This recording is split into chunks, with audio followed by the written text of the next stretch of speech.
Down in Alabama where they love Nick Saban. It's a chorus of a country song I hear all the time. Really catchy tune to my ears, and I just always find the words hilarious. It's a funny song, but it makes me think of my good friend over at Catholic for Rednecks, and I'm going to tell you how we became friends, kind of interesting, and why I'm really looking forward to interviewing this brother. But first I want to talk about rednecks in general. You know, I grew up in Newark and Irvington, New Jersey, as Yankee as you could be. The furthest south I ever went was Philadelphia until I joined the military. But when I moved down to Florida, Central Florida was still, you know, half redneck, half Yankee. Now the Yankees took over. But I met some really good rednecks. And, you know, what I found out about rednecks is they're probably the smartest people on the planet. You know, I had a brother, I was talking to, when I was talking about Vietnam vets the other day, I had mentioned about this one guy from Appalachia, and I kind of was saying that he was mentally disabled. I wasn't saying, and one of the brothers misunderstood me, I think, and, you know, I want to apologize. I wasn't saying people from Appalachian or slow or nothing. It was just this particular kid. There's mentally disabled kids in every, you know, unfortunately, you know, this is the world we live in. There's a lot of problems. But I know people from Appalachia that are a lot smarter than me. So when I say redneck, it's not, I'm not like putting them down, because I'm telling you this, honestly, the smartest people I ever met were rednecks. I had a friend when I came down here, he laughed. He said, man, I can't believe you're such a Yankee, but we're two peas in a pod. We got along great, became really close friends. He was a Southern Baptist, and he was like a lay preacher. He preached even though he never went to seminary. And I was evangelical, Baptist-costal. I was a Pentecostal, but that, you know, felt comfortable in Baptist churches. And there was one close to my home, and they let me preach there, you know, just, you know, like on Sunday night, Wednesday night when the preacher was out of town. So we both love the Lord, and we're excited about Jesus. And I realized, although he never went to college, this dude knew so much. You know, he drove a tractor trailer for a living and made a lot of money. But he could drive any heavy equipment. And he lived out in the country, had like 7 acres he bought at the time, and imagine, in Central Florida, really close to Orlando. He bought it like $1,000 an acre.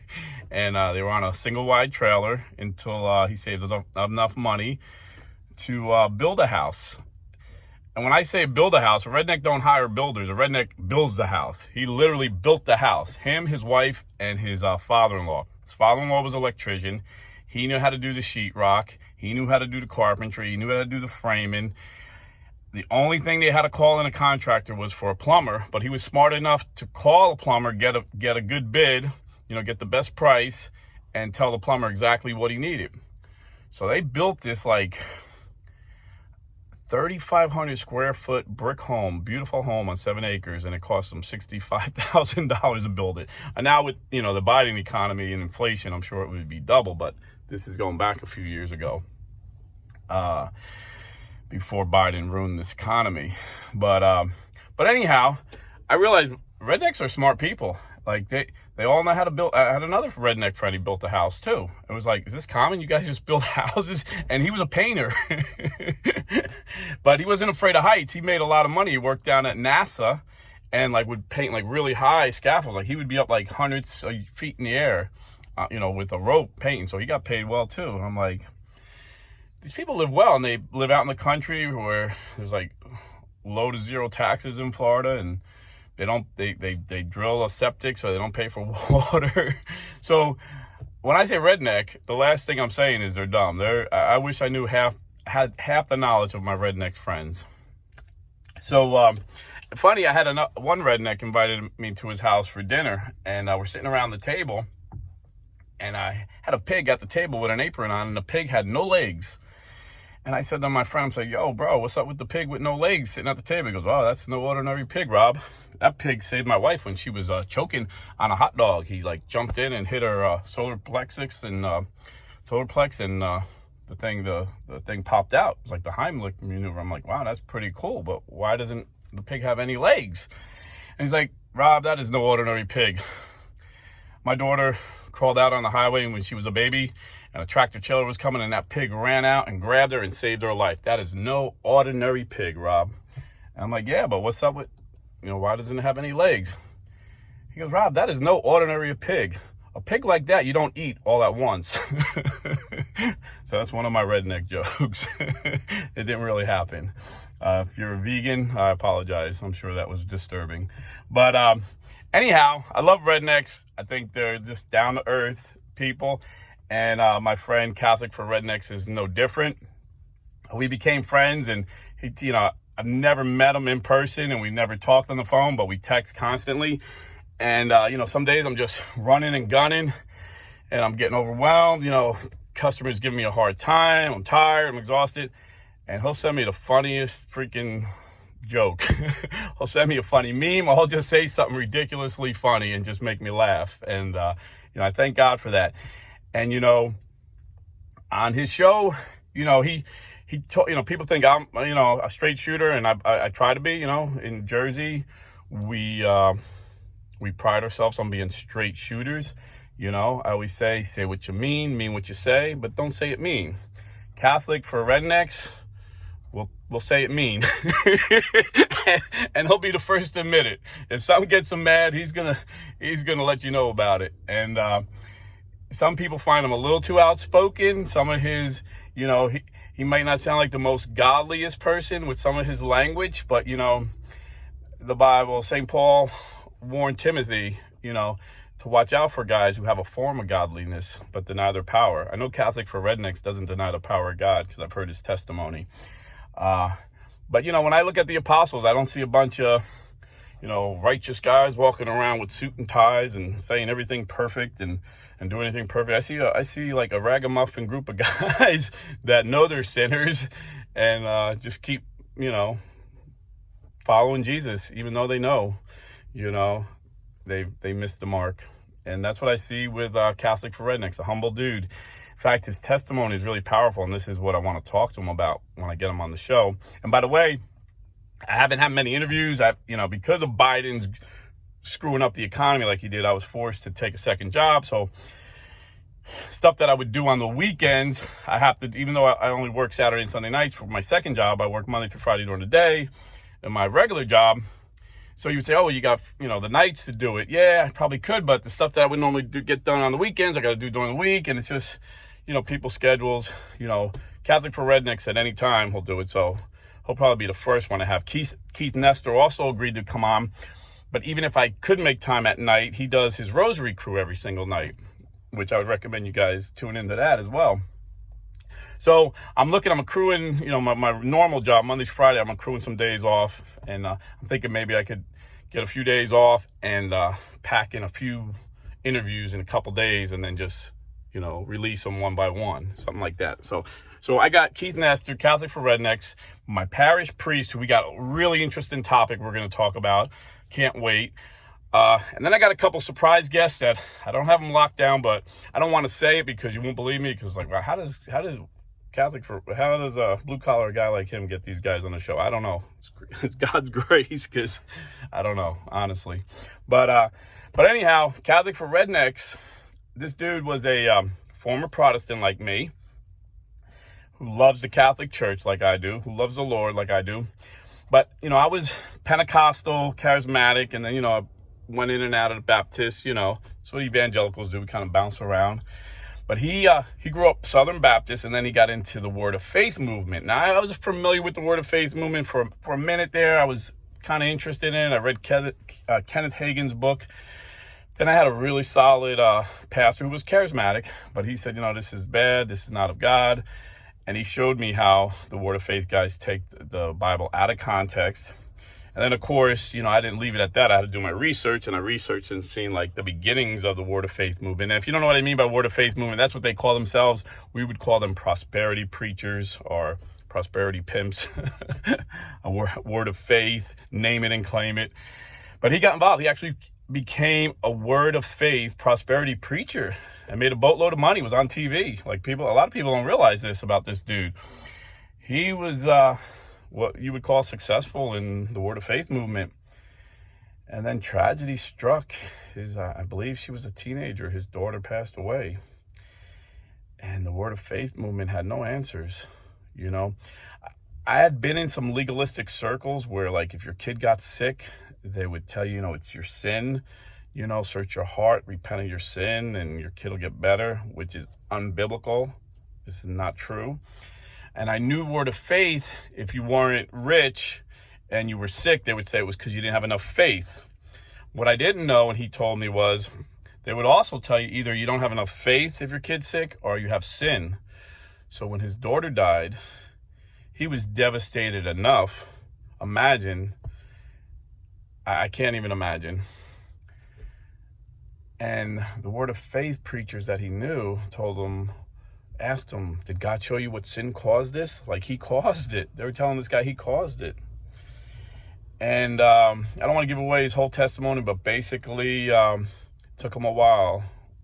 It took him a while to realize that the true faith, the church that Jesus started, the Catholic Church, was the only church that had the answer, that made sense out of suffering. And he's got a powerful testimony. I can't wait for him to share it with us, but I really want to pick his head on what goes on in the Word of Faith movement, because like I said, I was familiar with it. I had some friends in it, but he was an actual preacher, so he knows the ins and outs. And like everybody else on YouTube, we don't agree on everything. There's certain things we disagree on, and that's okay, as long as we agree on the essentials, I think it was St. Augustine said, in the essentials, there must be unity. In the non-essentials, liberty. In all things, charity.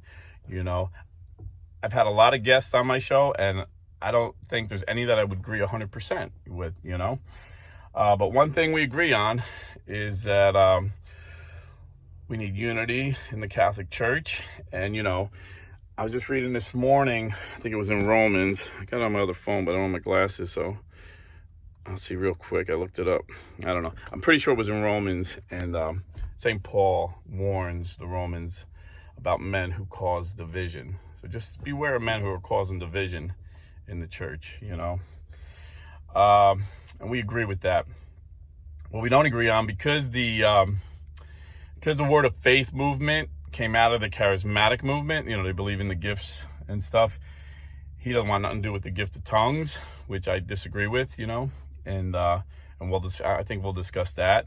And then on politics, we're both conservative Trumpers, but I think I'm a little more hawkish. He might be a little more libertarian, But like I said, no two Christians are going to agree on everything if they're actually thinking about each issue, But on the essentials, we agree, and I'm really looking forward to having him on. And like I said, he's a funny guy, And, he told me one time when he was a big follower of Taylor Marshall, he said his son has, I guess, an Instagram called Catholicism, and he puts up like some really funny stuff. And he said some interesting things. And Taylor Marshall used to always comment on it. And I think Taylor Marshall actually endorsed his book, or was going to endorse his books. That's good things about his son's book. His son has a book. The name escapes me. I think it has something to do with a stork. I know the name stork is in the book. I'm sorry. But then he told me, yeah, I made a joke and Taylor got offended and blocked me. And I was like, well, I'm thinking to myself, well, you have some pretty rough jokes, that, a lot of people, Taylor's one of those stoic, tight, dudes, So maybe he didn't get the humor, maybe it was a little rough for him. But then he sent me the video. He showed me the joke. It wasn't even that bad. It was like his son wanted to move to Texas. He thought it was beautiful. And he's like, I ain't let my son move to Texas and take my granddaughter away from me.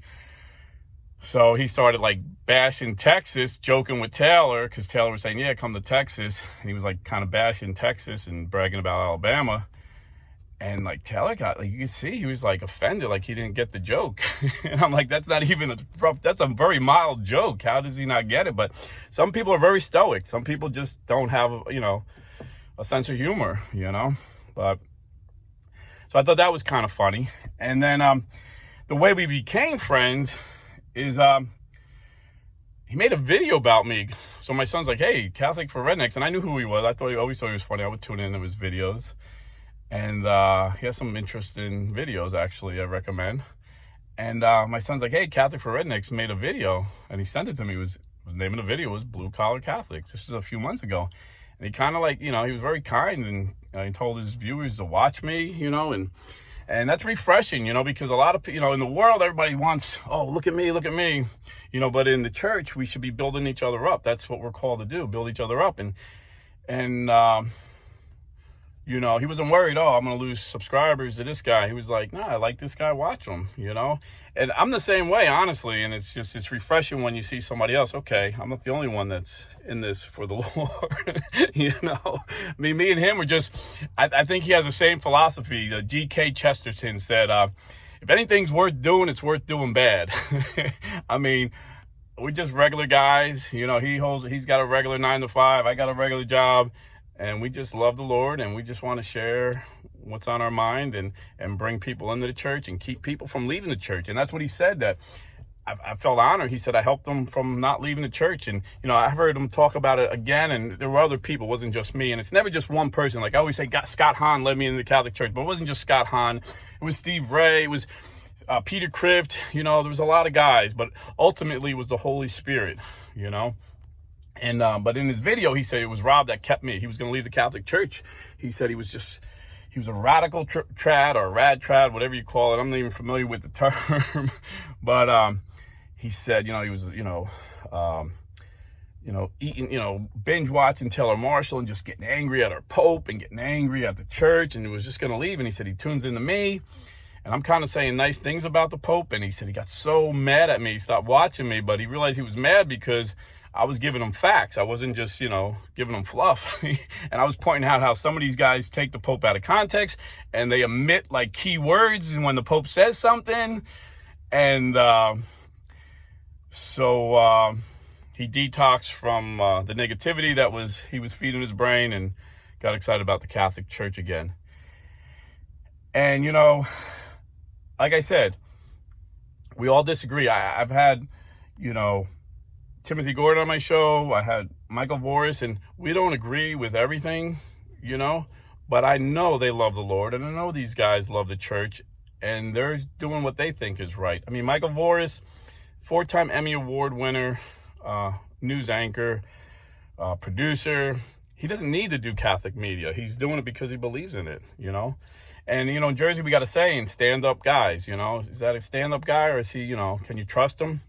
And I believe Catholic for Rednecks is certainly a stand-up guy. I believe Timothy Gordon and Michael Voris are stand-up guys. Doesn't mean I agree with everything they say, When I met Timothy Gordon, it was because I read an article about a Catholic school teacher who was fired from a Catholic high school for calling out Black Lives Marxists, the Black Lives Matter, and calling them Marxists. And I knew they were Marxists, because I'm like, why would they fire him? So I asked him to come on, and surprisingly, he came on. And I really wasn't too familiar with him and Taylor and TNT. I read some of Taylor's books, but I didn't relate to, like I didn't watch his YouTube. I didn't know that these guys were like a thing, like really huge. But it was a live stream, and someone said, ask Timothy why him and Taylor broke up. So I asked him, and he goes, well, I haven't spoke about this publicly, so this is like the big reveal. He said, I had a contract, I guess, or whatever. I don't know. And Taylor just didn't renew it. And I called him, and he blocked my calls. And I text him, he blocks my text. My daughter goes in the hospital for brain surgery. So I call him, ask him for prayer. He doesn't take my call. And I was telling Catholic for Rednecks this story. He's like, and I'm not talking about someone. This is all public information, I just think it's kind of interesting. And Catholic for Rednecks said, yeah, that's what he told me. He goes, yeah, he blocked me for a stupid joke, blocked my son. I mean, he's just weird. And then when, Michael Voris, who has no great love for Pope Francis, challenged Taylor Marshall to debate, because even though Michael Voris thinks Pope Francis does a lot of things wrong, he's saying it's not our place to call him a heretic. That's like bad, that's like leading people astray. That's going to lead people to damnation in his view and in my view. So, I made that video, Church Militant versus Taylor Marshall. And I really, this is how naive I was. I thought they'd have this, two intelligent guys would have this intelligent dialogue about, is Pope Francis a heretic, and do we even have the right? But from the last I heard from Church Militant, this guy hasn't accepted, denied, just kind of like shuts people out. He don't want nothing to do with the rest of us, I guess, if we disagree with him. I don't know. You know, maybe I'm mistaken, maybe I'm misjudging him. I'm just going by what I see and what I hear. And I know I'm going off topic, but this is what I do. I'm talking to you like I'll be talking to one of my friends. So I hope you don't mind.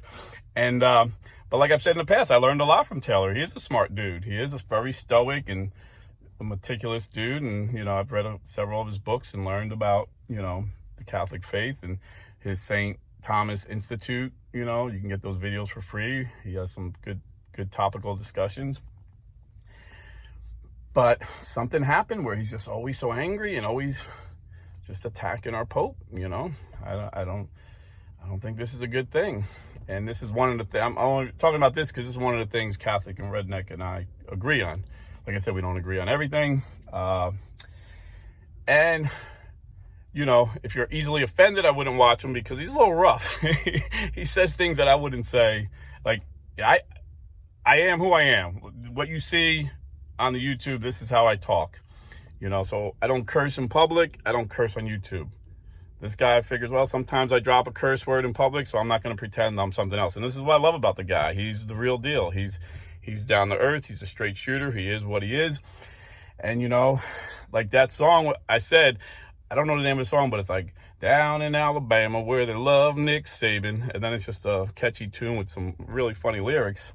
That reminds me of him because it's a humble song. It's a humble guy saying, you know, hope my wife don't realize she married down and I married up.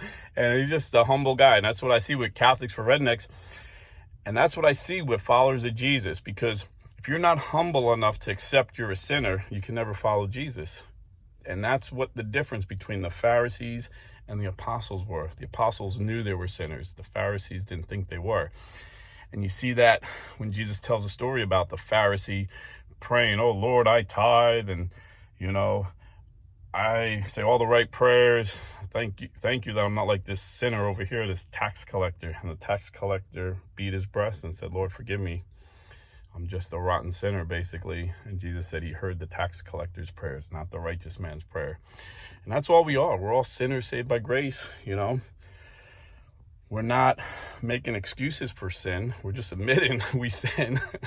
The Bible says if you say you don't sin, you're a liar. I think that's in 1 John. We're admitting, you know, Catholic for Rednecks will be the first guy to admit, and I'll be the second. We're sinners. We're saved by grace. We're just the ragamuffin YouTubers. He wants to do like a team thing together, like TNT, but neither one of us really has time. We both work for a living, you know, and but I would call it the ragamuffin Catholics. I think would be a catchy name for that one. But anyhow, check it out.